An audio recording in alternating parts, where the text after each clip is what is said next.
Il-Gvern Malti tejjeb il-qagħda finanzjarja tiegħu b'1% tal-ġid nazzjonali s-sena li għaddiet.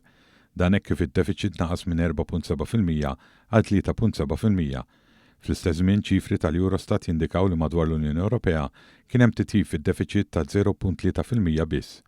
Bekk it-titjib fil-finanzi pubbliċi ta' pajjiżna kien 3 darbi aħjar mill-medja Ewropea. Dan fil-waqt li f'14 stat membru id-deficit mhux tal-li naqas imma tal-li żdied. L-ar sitwazzjoni kienet fir-Rumanija fejn id-deficit żdied minn 6.6% għal 9.3%. Fl-Awstrija s-sitwazzjoni fiskali marret għall-ar minn 2.6% għal 4.7%. Fil-Finlandja l-Gvern rad deficit jiżdied minn 3% għal 4.4%.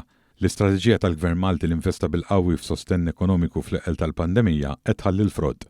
Dan hekk kif minn deficit ta' 8.7% fl-2020 l-iżbilanċ tal-Gvern issa naqas bi kważi 2/3.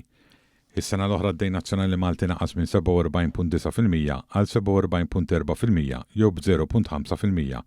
Bil-maqlub madwar l-Unjoni Ewropea, id-dejn nazzjonali mhux tal-li naqas imma żdied minn 80.8% għal 81%.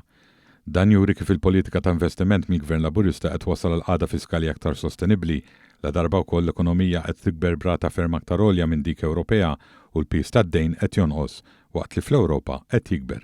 Miżuri ta' awsterità li adottaw diversi pajjiżi Ewropej qed iwasslu għal tnaqqis fir-ritmu ekonomiku tagħhom u jxejjen il-miri ta' diversi gvernijiet li wkoll jixtiequ jtejbu l-finanzi pubbliċi iżda mhux irnexxielhom.